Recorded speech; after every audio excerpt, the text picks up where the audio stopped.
Reciban un cordial saludo del Padre Miguel Ángel aquí con ustedes. Miren, el día de hoy les voy a hablar de cosas muy interesantes. Saludos y felicitaciones a todas las que llevan el nombre de Catalina, porque el día de hoy estamos celebrando a Santa Catalina y te voy a decir quién fue esta gran santa. Te voy a hablar sobre los milagros. ¿Para qué son los milagros? ¿Qué es un milagro? Y un milagro que yo presencié muy relacionado al Evangelio de este día.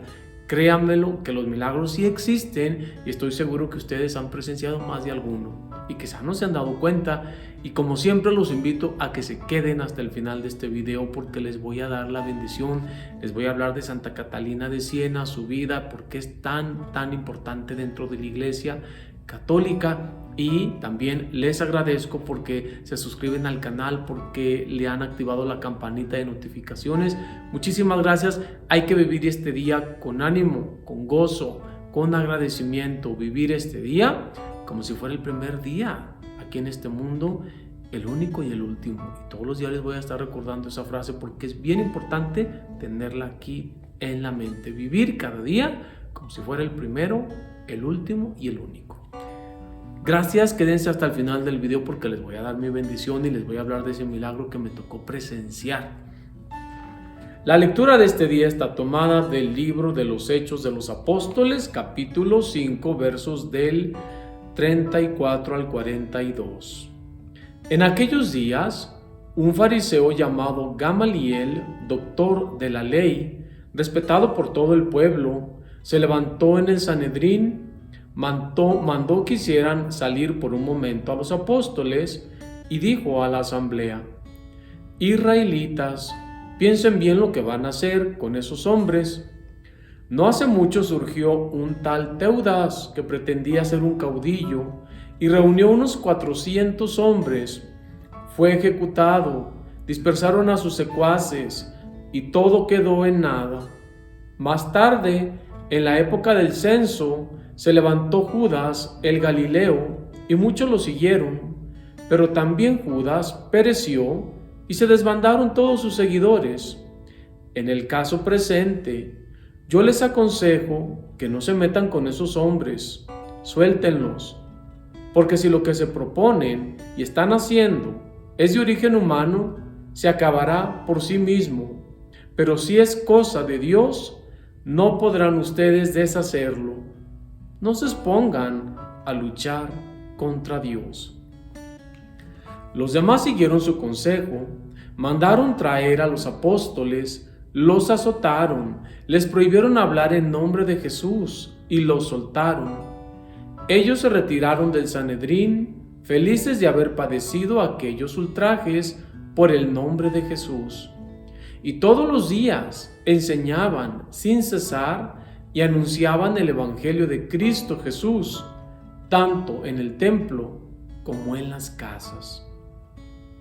Palabra de Dios, te alabamos, Señor. Pues Gamaliel, qué sabio Gamaliel, y qué sabio consejo le da a estos escribas, saduceos y a todo el Sanedrín en general. En pocas palabras, lo que es de humanos se acaba y lo que es de Dios nadie lo puede destruir. Y un ejemplo es la Santa Iglesia Católica, que ha querido ser destruida desde sus inicios. Si ustedes se fijan en la historia de la Iglesia, desde sus comienzos ha sido perseguida, ha sido atacada, ha sido de una manera u otra querida ser desaparecida, y hoy en día es lo mismo. Gobiernos, instituciones, corporaciones, campañas en contra de la Iglesia, y ahí está la Iglesia. ¿Por qué? Porque a pesar de que nosotros fallamos, tanto sacerdotes como laicos, Dios no falla, y como la Iglesia es de origen divino, nadie la va a poder destruir, porque lo que es de Dios, nadie lo puede destruir. Y ahí como ejemplo está lo que Gamaliel dijo y lo que hasta hoy en día podemos ver. La Iglesia existe y existirá hasta que Dios lo quiera. Bueno, pues ahora sí, vamos a leer el Evangelio, vamos a escuchar esa breve reflexión. Les voy a hablar de la santa que estamos festejando y desde luego les voy a decir el milagro que a mí me tocó presenciar. Por favor, quédense hasta el final del video. El Evangelio de este día está tomado déjenme vuelta a la página, de San Juan capítulo 6, versos del 1 al 15. En aquel tiempo, Jesús se fue a la otra orilla del mar de Galilea, o lago de Tiberíades. Lo seguía mucha gente, porque habían visto los signos que hacía curando a los enfermos. Jesús subió al monte y se sentó allí con sus discípulos. Estaba cerca la Pascua, festividad de los judíos. Viendo Jesús que mucha gente lo seguía, le dijo a Felipe: ¿cómo compraremos pan para que coman estos? Le hizo esta pregunta para ponerlo a prueba, pues él sabía bien lo que iba a hacer. Felipe le respondió: ni 200 denarios de pan bastarían para que a cada uno le tocara un pedazo de pan. Otro de sus discípulos, Andrés, el hermano de Simón Pedro, le dijo: aquí hay un muchacho que trae 5 panes de cebada y 2 pescados. ¿Pero qué es eso para tanta gente? Jesús le respondió: dígale a la gente que se siente. En aquel lugar había mucha hierba. Todos pues se sentaron ahí, y tan solo los hombres eran unos 5,000. Enseguida tomó Jesús los panes y después de dar gracias a Dios, se los fue repartiendo a los que se habían sentado a comer. Igualmente, les fue dando de los pescados todo lo que quisieron. Después de que todos se saciaron, dijo a sus discípulos: recojan los pedazos sobrantes para que no se desperdicien. Lo recogieron y con los pedazos que sobraron de los 5 panes, llenaron 12 canastos. Entonces la gente, al ver el signo que Jesús había hecho, decía: este es en verdad el profeta que habría de venir al mundo. Pero Jesús, sabiendo que iban a llevárselo para proclamarlo rey, se retiró de nuevo a la montaña, él solo. Palabra del Señor. Gloria a ti, Señor Jesús. ¿Qué simboliza, qué significa este evangelio? Algo muy importante, algo que tú y yo presenciamos todos los días: el milagro de la Eucaristía. Ese es el milagro principal, no es el milagro de que yo te voy a hablar que presencié, es esa parte. Pero este milagro, antes que nada, es porque Dios quiere manifestar que su reino está presente, que su reino ha llegado a este mundo.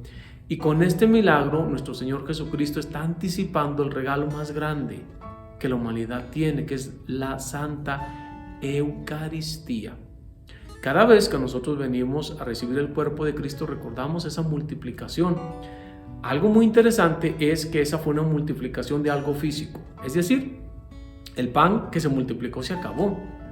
Pero nosotros jamás podremos, si recibimos un pequeño fragmento del cuerpo de Jesús, recibimos a nuestro Señor Jesucristo completamente.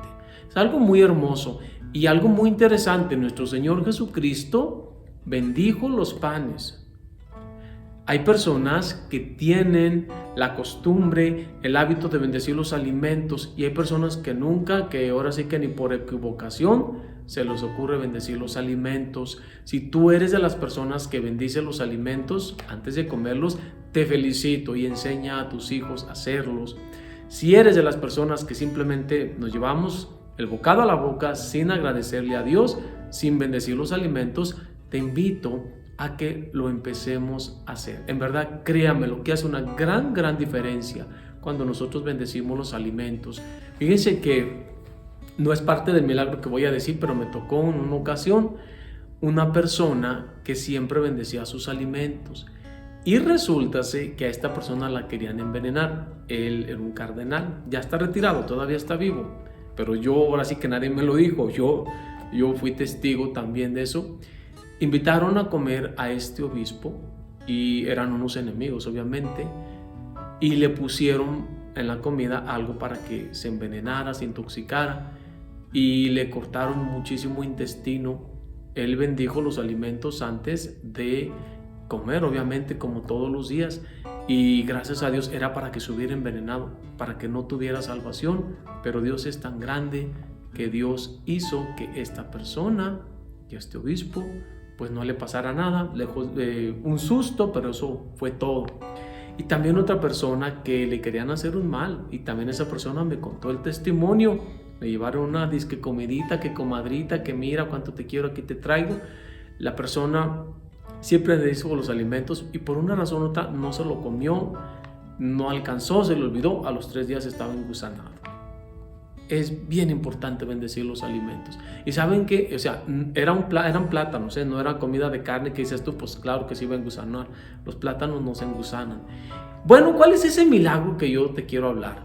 Fíjense que en una ocasión, cuando yo estaba en el seminario, allá en Guadalajara, fuimos a visitar a la Virgen de San Juan de los Lagos. Para los que son de Jalisco o de esas áreas saben de lo que yo me refiero, este santuario mariano tan visitado. Y en esa población, obviamente, había una familia humilde que a todos los peregrinos les daba de comer, a todos, gratis, no les vendía la comida, no hacía negocio con la comida, todos los peregrinos les daban su comida gratis. Y yo recuerdo que cuando llegamos, imagínense, éramos 120 seminaristas, nada más seminaristas éramos 120. Cuando llegamos a esa casa, una casa humilde, una casa común, la mayoría de las casas de las familias mexicanas y latinas, sencillas, resulta que había mucha gente comiendo, había gente esperando y nosotros teníamos que esperar. Pero hay algo que me llamó mucho la atención, que las ollas de comida, o sea, sacaban mucha comida, imagínense, eran cientos de personas y las ollas casi no se vaciaron, no era una cosa que yo lo vi con mis ojos, como dicen, con estos ojos que se han de comer los gusanos, para que vean el poder de bendecir los alimentos y el poder de la multiplicación. Dios sabía que lo hacían con el corazón, que lo hacían con humildad, que lo hacían por ayudar al más necesitado, y Dios los bendecía tremendamente. Quizá a ti te ha tocado estar en más de alguna ocasión en la oportunidad de dar y de compartir. Quizá lo hemos hecho, quizá no lo hemos hecho, quizá no la hemos pensado. Fíjense algo tan importante, siempre es mejor estar en la condición y en la posición de dar y compartir que de necesitar y andar pidiendo. Así que si tú tienes la oportunidad, que todos la tenemos, de compartir, hay que hacerlo. Claro que hay que hacerlo con sabiduría y con prudencia, pero hay que hacerlo. Habemos personas que nos cuesta tanto que es como si le sacaran el ojo a esa persona o le arrancaran el brazo. Miren que, sin juzgar, pero me ha tocado conocer personas que cómo les cuesta deshacerse hasta de lo más mínimo, pero les cuesta. Ahora sí que, como dicen, es más fácil que les arranquen el ojo, les quiten el brazo. Hay que ser generosos y hay que compartir con los demás. La santa del día de hoy, Santa Catalina de Siena, nació en Italia, en esta hermosísima ciudad de Siena, sin duda alguna una de las ciudades más hermosas de Italia. Desde los 5 años ella empezó a tener visiones de nuestro Señor Jesucristo.